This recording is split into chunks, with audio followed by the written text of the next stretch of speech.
The disposal chute stank of rotting food and chemicals. Leo Bennett pulled his jacket tighter against the cold wind that whipped through the alley behind the marketplace. He had come here looking for a shortcut back to his ship, not expecting to find anything except trash and maybe a few scavenger rats. Something moved in the shadows near the chute opening. Leo froze. The movement came again, weak and small. His hand went to the plasma cutter on his belt. More habit than real concern. Nothing dangerous could survive in a place like this. He stepped closer and saw it. Dragon, not a full-grown Drari warrior, like the ones who ran half the trade routes in this sector. This was a baby, no bigger than a large cat. Its scales were dull gray instead of the brilliant colors he had seen on Holovids. The creature lay on its side among the garbage, ribs showing through thin skin. One wing bent at a wrong angle. Leo should have walked away. Everyone knew about Drari customs. The strong survived, the weak died. That was their way had been for thousands of years. Interfering could get him thrown in a detention cell or worse. The Drari took their traditions seriously. The baby's eye opened, just one, the other two swollen. It looked directly at Leo, not with fear or aggression, just looked like it was asking a question it already knew the answer to. Leo cursed under his breath. He knelt down beside the creature, ignoring the smell and the filth. Up close he could see shallow breathing, could hear a faint rattle in its chest. This thing was dying, maybe had hours, maybe less. Stupid, Leo muttered to himself. This is really stupid. He unwrapped his thermal jacket and carefully slid his hands under the baby dragon. It weighed almost nothing. The creature made a sound, something between a whimper and a chirp. Leo wrapped it in his jacket and stood up. The marketplace stretched out ahead of him, full of alien traders and cargo haulers like himself. Any one of them might report what they saw. The Drari had eyes everywhere. He pulled the jacket tighter around the bundle and walked fast, but not too fast. Running would draw attention. His ship sat in the cheap docking bay 3 levels down. The Drift Runner was old and scarred, but the engines worked, and the life support never failed. Leo had been flying her for 8 years, ever since he left Earth. She was home. He made it halfway across the marketplace before the announcement echoed from the station speakers. A Drari patrol vessel had just docked. Standard inspection. The automated voice said, all beings remain calm and available for questioning. Leo's heart hammered. Coincidence? Maybe, or maybe someone had already seen what he did and called it in. He picked up his pace. The loading platform was empty when he reached it. Thank whatever gods might exist for small favors. He punched in his access code, and the cargo ramp lowered with a hiss of hydraulics. Inside, he went straight to his small cabin and laid the bundle on his bunk. The baby dragon barely moved. When he unwrapped it, those dull scales felt wrong to touch, too cold and too dry. Leo had no idea what dragon biology needed. He was a cargo hauler, not a xenobiologist. He pulled up his ship's database and searched for anything about reptiles or large flying creatures. Earth had some back before the ecosystem collapsed. Komodo dragons, crocodiles, birds of prey, cold-blooded. Most of them needed warmth and protein. The ship's heating system could go higher than normal human comfort. Leo adjusted the environmental controls and grabbed every blanket he owned from the storage locker. He built A nest of sorts on the cabin floor, piling the blankets into a circle and cranking the heat until sweat started forming on his forehead. He placed the baby in the center of the nest and watched for long minutes. Nothing happened. Then one of the creature's legs twitched. The breathing seemed a bit easier. Food next. Leo dug through his rations and found the protein bars he saved for emergencies. He broke one apart and soaked the pieces in water until they turned into a paste. Using his fingers, he brought a small amount near the baby's mouth. Nothing. He tried again, gently touching the paste to the creature's lips. This time the mouth opened slightly, a thin tongue barely visible licked at the food swallowed. Leo waited, then offered more. It took an hour to get half the protein bar into the dragon. By the end, Leo's back ached from crouching, and his fingers were sticky with the paste, but the baby's eyes had opened fully, both of them watching him with an intelligence that surprised him. Got a name? Leo asked, knowing it was ridiculous to talk to something that probably couldn't understand him. No. Then I'll call you Pip, like the sound you made earlier. Pip closed his eyes and made that sound. Again, soft and trusting. Leo's communicator buzzed. A message appeared on the screen, official and cold. The station authority announced that Drari property had been stolen from the marketplace disposal area. Any being harboring stolen property would face immediate arrest and extradition to Drari justice. They called Pip property stolen property. Leo deleted the message and sealed the cabin door. His fingers moved over the navigation console, plotting a course away from the station, away from anywhere the Drari controlled. The outer asteroid belt would hide them for a while, give him time to think, to figure out what came next. The drift runner's engines hummed to life. Below him, in the nest of blankets, Pip had fallen asleep. One small claw had reached out during his rest, touching the edge of Leo's boot. Outside the viewport, the patrol vessel was moving toward the docking bays. Leo released the clamps and pushed the throttle forward. The ship lifted, turned, and headed for open space. Behind him, he heard security channels lighting up with demands to halt. He ignored them all and jumped to faster than light speed. 3 days into the asteroid belt, and Pip still refused most food. Leo tried everything in his limited supply: dried meat strips, vegetable paste, even his emergency chocolate ration. The baby dragon would take a few bites, then turn away, getting weaker instead of stronger. Leo sat on the floor of his cabin, exhausted and frustrated. The ship floated silent among the rocks, running on minimal power to avoid detection. He had maybe 2 weeks of supplies left, and that was if he stretched everything.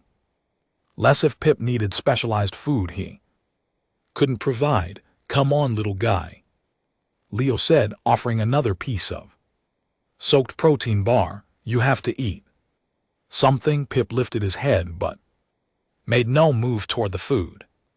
His scales had brightened slightly from the constant warmth, showing hints of bronze underneath the gray. That seemed good, but his body stayed too thin, ribs still visible. Leo pulled up the database again and started from the beginning. Earth reptiles needed heat, yes, but they also needed specific nutrients: calcium for bones, certain proteins for growth. He had been feeding Pip like feeding a human child. Wrong approach. The ship's scanner pinged. Leo's blood went cold. He jumped to the cockpit and Checked the display. A ship had entered. The asteroid field moving slow and careful, not a patrol vessel. This one was smaller, faster, built for tracking. A hunter. Leo killed all external lights and powered down everything except life support. The drift runner went dark and silent. Through the viewport he could see the other ship passing between asteroids about 3 kilometers away. Scanning, searching. In the cabin, Pip made a distressed sound. Leo went back to find the baby dragon trying to stand, his small body trembling. Those eyes, now fully clear, stared at the wall, the direction of the other ship. You can feel them, can't you? Leo whispered. Other Drari. Pip's distress grew stronger. He tried to crawl toward Leo, wing dragging. Leo picked him up carefully and held him close. The baby was shaking. It's okay, I won't let them take you. But how could he promise that? He was one human in a cargo ship with failing supplies, hiding from a species that ruled dozens of star systems. Leo held Pip tighter, feeling the small heartbeat against his chest. The hunter ship moved away, heading deeper into the field. Leo waited an hour before powering up again. When he did, he set course for the only place he could think of that might help. A mining colony on the edge of the belt, called Rust Haven. Criminals and outcasts ran it, people who didn't ask questions, people who might sell him the supplies he needed. The trip took 6 hours. Pip stayed pressed against Leo the whole time, even when Leo tried to put him back in the nest. The dragon wouldn't let go, claws gripping Leo's shirt. Rust Haven looked exactly like its name suggested, a collection of HAB modules and docking tubes bolted to a large asteroid, everything covered in orange dust and age. The docking authority was an insectoid alien with too many eyes. Cargo hauler, drift runner, state your business. The voice clicked through the communicator. Need supplies, food, water, fuel. Got credits. A pause, then dock at Base 7. Keep your weapons locked. Leo brought the ship in carefully, Pip still clinging to him. He couldn't leave the dragon alone on the ship, too dangerous if someone came looking, so he wrapped Pip in his jacket again and hoped no one would notice. Base 7 connected to a market area smaller and darker than the station he had fled. Aliens of a dozen species moved through the space, trading things that were probably illegal in most systems. Leo kept his head down and headed for a stall advertising food supplies. The seller was a short, wide alien, covered in gray skin. She looked Leo over with 4 eyes, then looked at the bundle he carried. That better not be contraband, she said. It's not, because if security finds contraband in my section, I pay the fine. It's just my jacket. Cold in here. The alien snorted, but started showing him packets of preserved food. Leo bought everything he could afford, paying too much, and knowing it, he was about to leave when the alien spoke again. Dragon baby makes chirping sounds, human. I can hear it. So can others. Leo stopped moving. His hand went to his plasma cutter. Don't do that, the alien said quickly. I'm not calling security, but others might. You need help, not supplies. Why would you help? The alien gestured to the back of her stall. Because I remember what it's like to run. Come quick. Leo followed, not sure if this was a trap, but out of options. Behind the stall was a small office where another alien waited. This one looked like a praying mantis, but twice the size, with multiple arms and antennae that twitched constantly. Name's Chidok. The mantis said in surprisingly clear speech, I run medical services here. Your dragon is sick, weak, won't eat properly. Chittick moved closer and Tenny. Reaching out, Pip tensed in Leo's arms, but didn't fight. After a moment, Chittick stepped back. Not sick, wrong. Food, Drari babies need live protein in. First month, insects, small animals. Triggers hunting instinct and provides right nutrients. I don't have live protein. We do mining operations of pest. Problems, rats, beetles, other things. Chittick opened a cabinet and pulled out a container. Inside something moved. Feed him these 2 or 3 times daily. He'll strengthen quickly. Leo stared at the container of live beetles. It made sense in a horrible way. Why are you helping me? Because Drari killed my family for being different, wrong color, wrong size, wrong thoughts. Their purity laws are cruel. Chittick handed Leo the container. That baby is alive because one human refused cruelty. Least I can do is help both of you survive. That night back on the drift runner, Leo opened the container and let one beetle crawl onto his hand. Pip's eyes locked onto it immediately. The hunting instinct kicked in. Pip struck fast, catching the beetle and swallowing it whole. For the first time since the rescue, Pip purred. 5 weeks changed everything. Pip had grown from the size of a cat to the size of a medium dog. His scales had turned deep bronze with hints of gold at the edges. The broken wing had healed straight and he could glide short distances across the cargo hold. But more than his size, Pip's mind had grown. Leo could feel it sometimes, like a pressure at the back of his thoughts, not words exactly, but feelings and images. When Pip was hungry, Leo knew it. When Pip was happy or scared or curious, Leo felt those too. It went both ways. Pip would calm. When Leo felt calm, would become alert. When Leo sensed danger, they had stayed at Rust Haven longer than planned. The small mining colony had become something like safe harbor. Chittick visited every few days to check on Pip's health and bring new supplies. Other colonists had learned about the dragon and none of them reported it. These were people who understood running from something. But today everything changed. Leo was in the market area buying fuel cells when the warning siren started. Red lights flashed along the corridor walls. Automated voice was calm but urgent.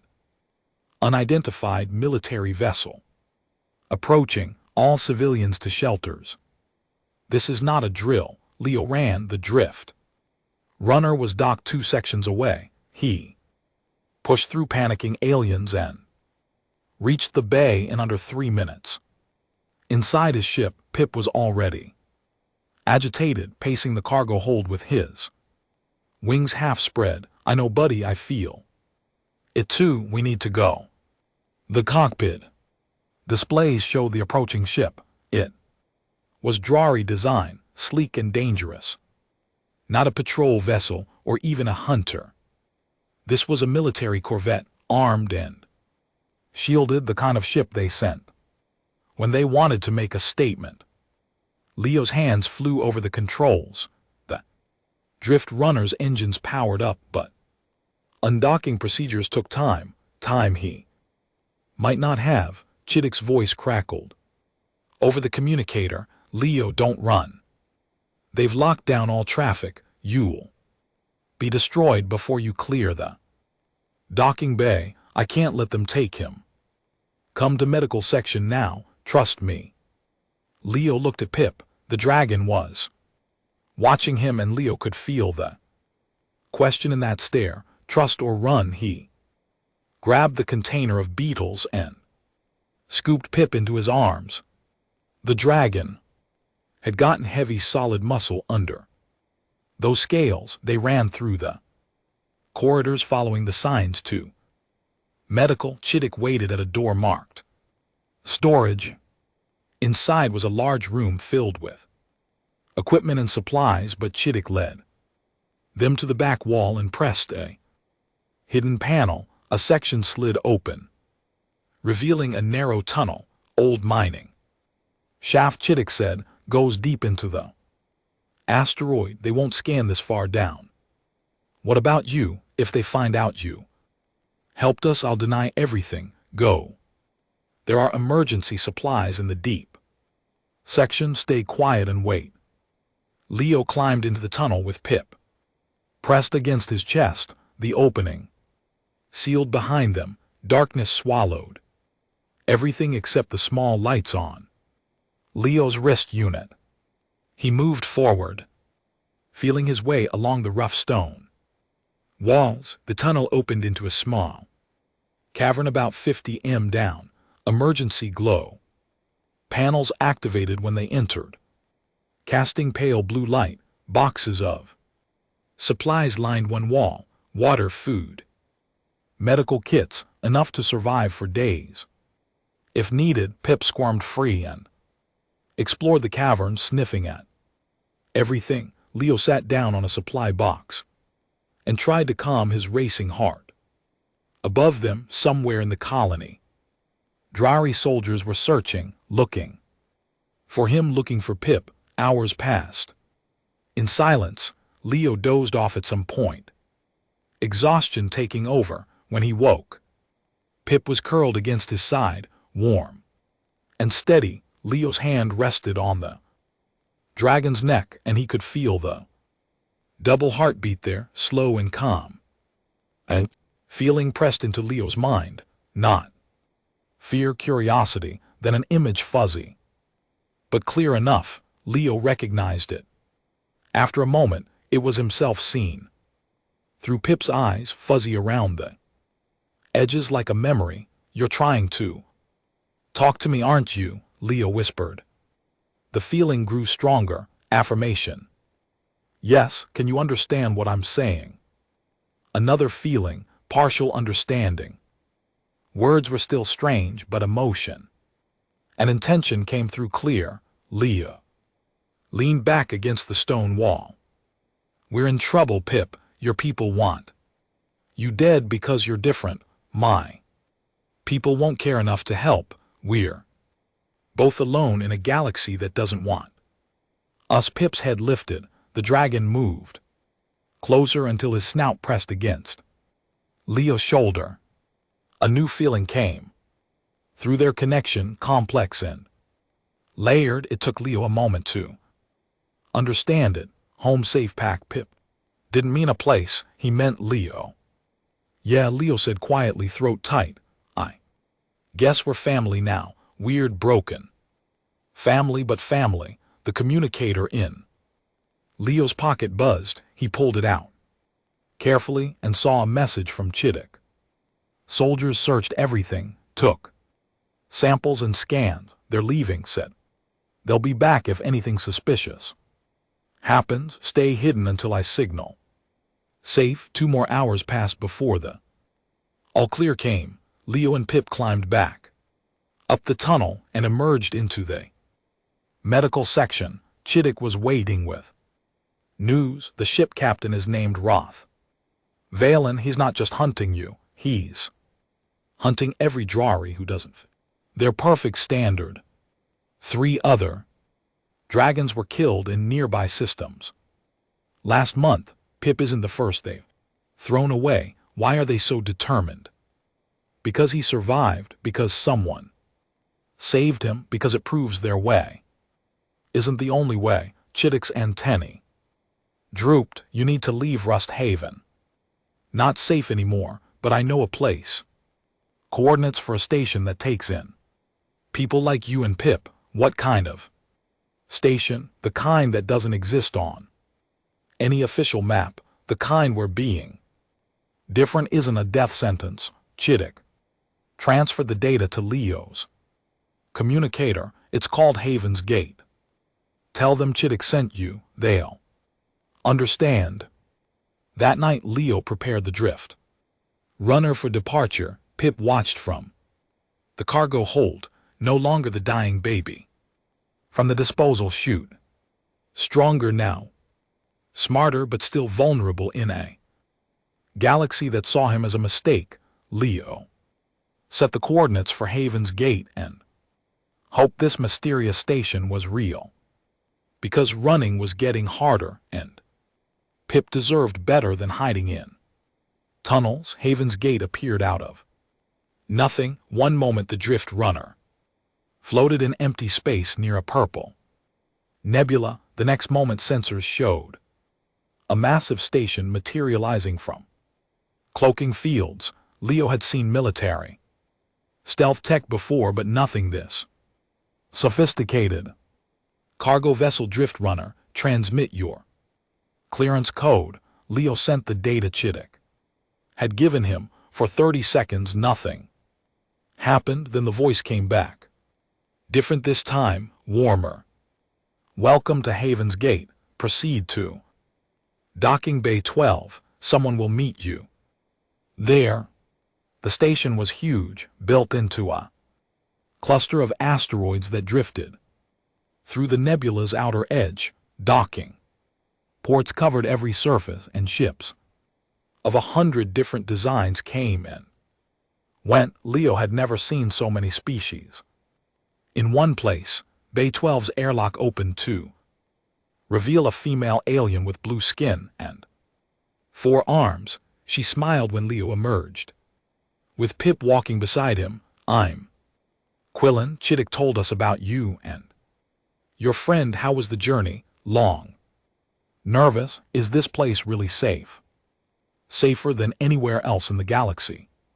For people like us. Quillen knelt down to Pip's level. The dragon sniffed her hand cautiously, then allowed her to touch his scales. He's beautiful. How old? About 2 months since I found him. 2 months and already this size. He's going to be magnificent.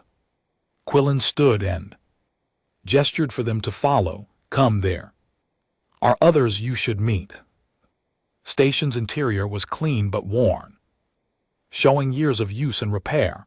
Aliens of every description walked the corridors. Some Leo recognized from galactic databases, others he had never seen before. They passed a group of insectoids working on power conduits, a family of methane breathers in environment suits, and something that looked like living crystal. Quillen led them to a large common area with windows overlooking the nebula, and there, scattered around the room, were dragons. Pip stopped moving. His whole body went rigid. Through their connection, Leo felt confusion and excitement and fear, all mixed together. There were 5 Drari in the room, all different sizes. One was barely larger than Pip with pale green scales. Another was massive, easily 3 times Pip's size, colored deep red. They all turned when Pip entered. The green one approached first, moving slow and careful. She sniffed at Pip, making soft sounds. Pip responded, hesitantly copying her movements. Then the red dragon came closer, and Leo tensed, but the big dragon simply touched his snout to Pip's head, gentle and welcoming. They're saying hello, Quillen explained. In their own way, these dragons were all rejected by Drari culture. Too small, wrong color, too gentle. They've built community here. Pip could stay with them. Leo watched the dragons interact, feeling something tight in his chest. Learn things I can't teach him. He could, but I don't think he will. She was right. After a few minutes of exploration, Pip returned to Leo's side. Through their bond, Leo felt the dragon's decision. These others were interesting, but Leo was home. Quillen showed them to quarters, a small room with a bed, a desk, and a window. Pip immediately claimed the corner near the heating unit and curled up. Rest. Tonight, Quillen said. Tomorrow we'll talk about what comes next. But next came sooner than expected. Leo woke to alarms blaring through the station. Red lights flashed in the corridors. He grabbed his jacket and ran for the command center with Pip right behind him. The center was chaos. Aliens shouted at displays showing sensor data. Quillen stood at the center, her four arms working different controls. What's happening? Leo asked. Drari. Fleet 15 ships. They found us. Quillen's face was grim. Someone must have talked. Or they tracked you here, on the main display. Leo saw them, warships in formation approaching fast. Leading them was a corvette. He recognized Roth Valen's ship. Can we run? Not fast enough. Station this size can't outmaneuver warships. We have shields, but they won't last long against that firepower.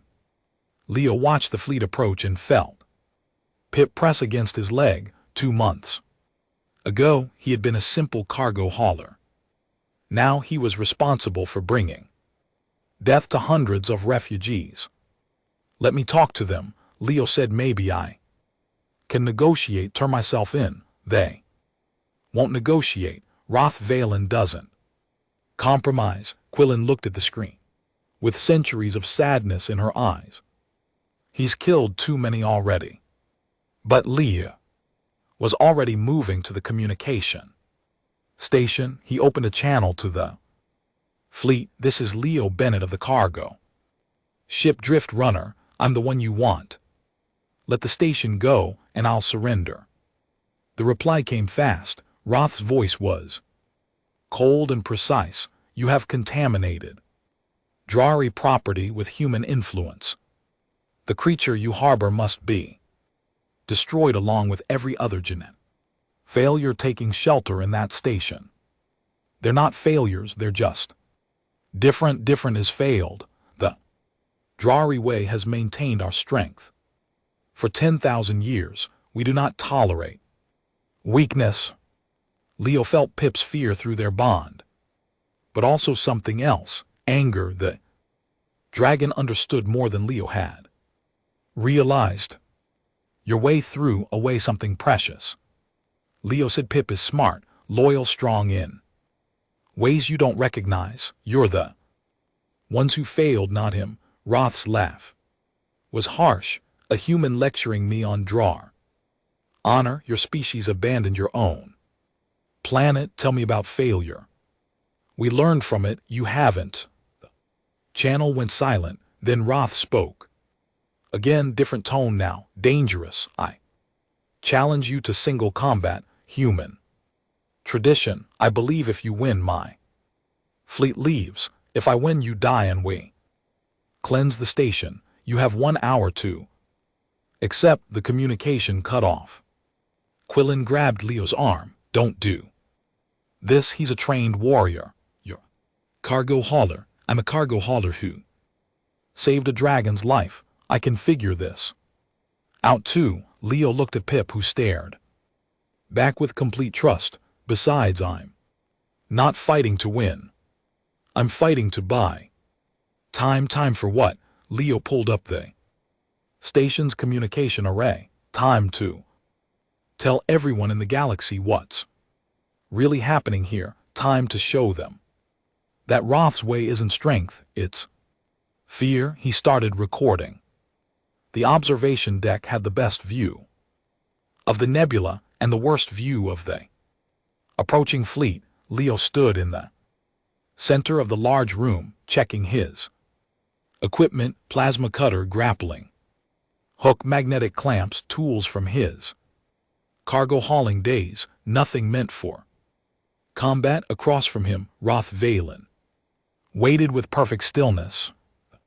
Drari warrior was twice Leo's size, covered in dark purple scales that looked like armor. His claws could tear through metal. His tail alone could break bones.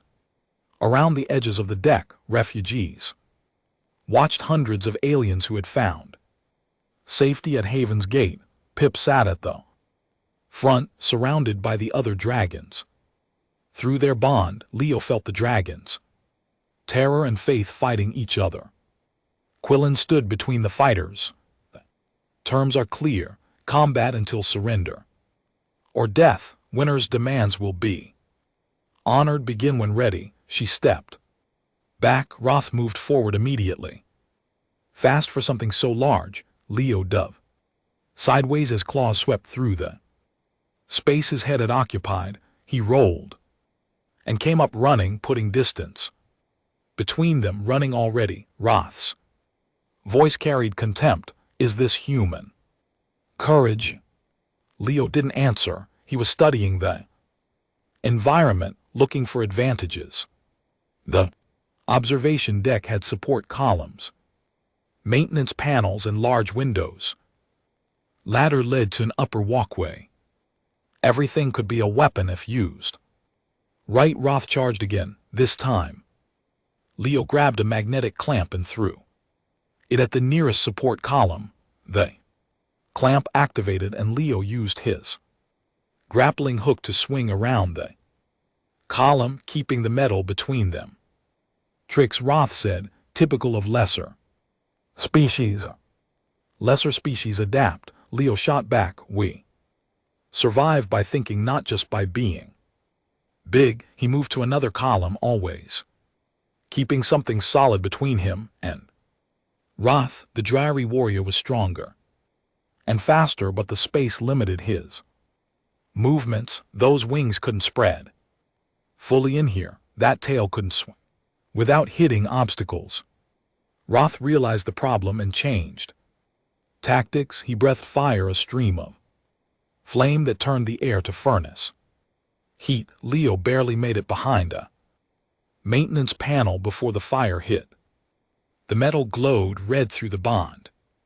Pip's fear spiked. Leo sent back calm. He didn't feel trying to reassure the dragon, but his options were running out. He couldn't keep dodging forever. The broadcast was still going out, though every moment Leo survived, the galaxy watched. They saw a human with tools facing a warrior with natural weapons. They saw refugees watching, hoping. They saw everything the Drar tried to hide. Leo climbed the ladder to the upper walkway. From here he could see the whole deck, could plan his moves better. Roth followed, his weight making the metal groan. Your dragon should have died in that disposal chute, Roth said, climbing steadily. The weak must be called. It is the only way to maintain purity. Purity, Leo said, backing along the walkway. You keep using that word, but what you really mean is fear. Fear of anything different. Fear that your way isn't the only way. Our way built an empire, built on throwing away anyone who doesn't fit. Leo reached the end of the walkway, nowhere left to run. How many dragons like Pip have you killed? How many could have been brilliant or kind or special in ways your empire can't recognize? Roth was close now, claws reaching out. Their death prevents the weak from spreading, prevents contamination of our bloodlines, prevents evolution, prevents growth. Leo grabbed the railing. My species almost died because we were too rigid. We learned that diversity is strength, not weakness. You haven't learned that yet. Roth lunged. Leo dropped off the walkway, using his grappling hook to control the fall. He hit the deck hard, pain shooting through his shoulder, but he was alive and moving. The refugees had started chanting something. At first Leo couldn't understand it. Then he realized they were chanting in different languages, all saying the same thing. Different is strong, different is strong. Roth heard it too, for the first time. Uncertainty crossed his face. Leo stood up, hurting but not beaten. You can kill me, you can destroy this station, But that broadcast went to every corner of the galaxy. Everyone saw what you're really afraid of. They saw that your empire is built on murder and fear. They will forget. No, because there are others like Pip. Other dragons you threw away. Other species who reject their own people. They're all watching, and now they know. There's a place they can come, a place where being different isn't death. Roth charged one last time, but he was angry. Now not controlled, Leo saw the opening and took it. He activated the last magnetic clamp and threw it at Roth's leg. It stuck. Then Leo hit the control that linked the clamp to the metal walkway above. The magnetic field activated with massive force. Roth's leg was yanked upward, throwing him off balance. The warrior crashed into a support column. The impact rang through the deck like a bell. Leo didn't wait. He grabbed his plasma cutter and ran forward, but instead of attacking, he cut through the railing next to where Roth had fallen. The metal section fell, trapping the warrior's wing underneath. Surrender, Leo said, breathing hard. You can't win this, even if you break free and kill me. You've already lost. The galaxy saw everything. Roth struggled, but the metal held. Through the windows, his fleet waited, watching their leader trapped by a human with tools. Slowly, Roth stopped fighting. He looked at Leo with something new in his eyes. Not respect, but not just contempt. Either recognition, maybe. Understanding that this battle was always about more than just strength. I yield, Roth said quietly. Observation deck erupted in cheers. Aliens of 100 species celebrating together. Pip ran to Leo, nearly knocking him over. Through their bond came pure joy and relief. Quillen stepped forward. The terms are met. Roth Valen must honor his word. The fleet will leave. Roth stood slowly, pulling his wing free. He looked at Pip for a long moment. The creature lives for now, but the High Council will not forget this. Let them remember, Leo said. Let them remember that throwing away the different means throwing away the future. Roth walked to the airlock. Without another word, his ship left an hour later, the fleet following. 6 months passed like a dream Leo kept expecting to end. Haven's Gate had become home in a way nowhere else ever had. The station grew every week as more refugees arrived, bringing stories of seeing the broadcast and deciding to risk everything for a chance at safety. Pip had grown massive, no longer the dying baby from the disposal chute. His bronze scales shone bright, and his wingspan stretched nearly 4 meters when fully extended. But more than size, his mind had developed. The telepathic bond between him and Leo was strong now, carrying actual concepts in simple words. They worked together, running station security. Leo's tactical thinking combined with Pip's ability to sense threats made them an effective team. 3 times they had stopped smugglers trying to bring weapons into Haven's Gate. Twice they had rescued ships damaged by asteroid impacts. Right now they stood at the main viewport watching another ship dock. This one was small and badly damaged, limping into the bay on emergency power. Leo grabbed his toolkit and headed down. With Pip following, the airlock opened to reveal a family, 2 adults and 3 children of a species Leo didn't recognize. They looked like walking plants with bark-like skin and leaves instead of hair. The children hid behind their parents, frightened. We saw the broadcast, the father said in halting common language. Our world says children like ours are cursed. They Wanted to burn them. We ran. Leo looked at the kids. They seemed healthy, just different colors than their parents. Green instead of brown, such a small thing to condemn children over. You're safe now, Leo said. Quillen will get you quarters and food. The kids can go to school here with others like them. The mother started crying. Relief. Leah realized she had expected rejection even. Here, Pip moved forward and gently touched his snout to the smallest child's hand. The kid giggled. Forgotten. Through their bond, Leo felt Pip's satisfaction. He was learning what Leo had shown him, that everyone deserved protection, that being different was something to celebrate, not destroy. Later in their quarters, Leo worked on reports while Pip sprawled across half the room. The dragon had gotten too big for the corner by the heating unit. Now he just made the whole room warm with his body heat. A message notification appeared on Leo's data pad. He opened it and read with growing concern. Problem. Pip's thought came through clear now. Actual word concepts instead of just feelings.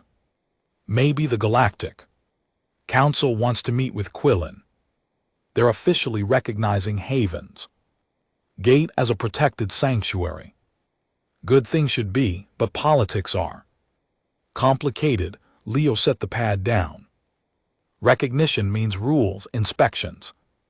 Official oversight could change everything we've built here. Pip's head lifted. We adapt like you taught me. Leah smiled. Yeah, like I taught you. A knock on the door interrupted them. Quillen entered, her forearms full of data pads.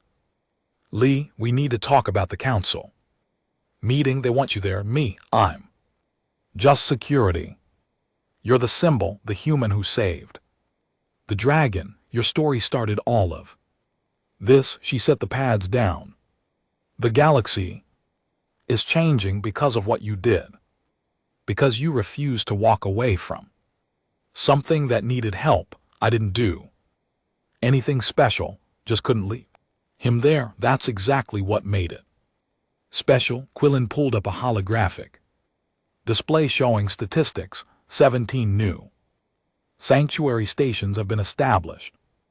In the past 6 months, 43 species have started reform movements questioning their own cultural practices about outcasts. The broadcast reached billions.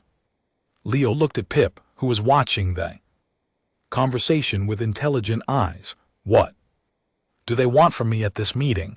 To tell your story, to explain why one human's choice matters, to show that compassion isn't weakness. 3 days later, Leo stood in a conference room facing representatives from 20 major species. Pip sat beside him too. Large for a normal chair, the dragon's presence made several delegates nervous. Others looked curious. The council chairman, a being made of energy fields contained in a mechanical body, spoke first. Leo Bennett, your actions have caused significant disruption to established cultural practices across multiple systems. Some species are grateful, others are angry. Explain yourself. Leo stood. Public speaking wasn't his strength, but he'd learned a few things. From living at Haven's Gate, I found a dying baby in the trash. I couldn't leave him there. That's not disruption. That's just being decent. But you knew it violated Drari law. Their law was wrong. Laws that say some people are worth less than others are always wrong. Humans learned that the hard way. Nearly destroyed ourselves. Over it, a Drari delegate stood, scales flashing with anger. You lecture us on law your species abandoned. Earth we did, and we learned from it. Learned that diversity keeps species alive. Learned that throwing away the Different means throwing away solutions. To problems we haven't faced yet, Leo put his hand on Pip's shoulder. This dragon was supposed to die because he'd be smaller than average, but he's smarter, faster, more adaptable than any dragon I've seen. The Drari threw away an advantage because it didn't look like what they expected.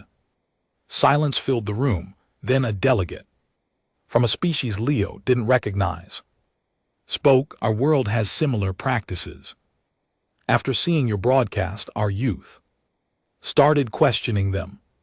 Change is happening whether we want it or not. The chairman's energy field flickered. The question becomes what we do with havens, gate and stations like it. Do we regulate them, control them, or do we accept that change has arrived?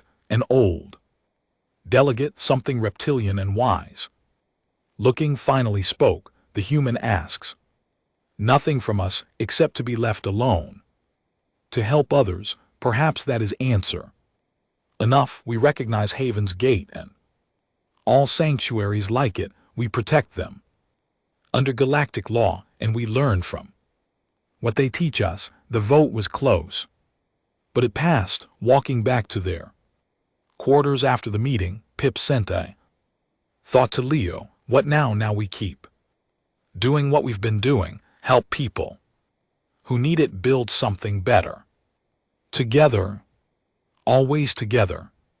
They passed the docking bay where the plant family ship was being repaired. The children were playing with other refugee kids, all different species, all accepted. That baby who expected nothing in that disposal chute had helped create this, had helped show the galaxy that different wasn't wrong. Leo looked at Pip, who looked back with trust and affection that crossed species and culture. One human gave everything to one dragon, and together they gave hope to thousands more.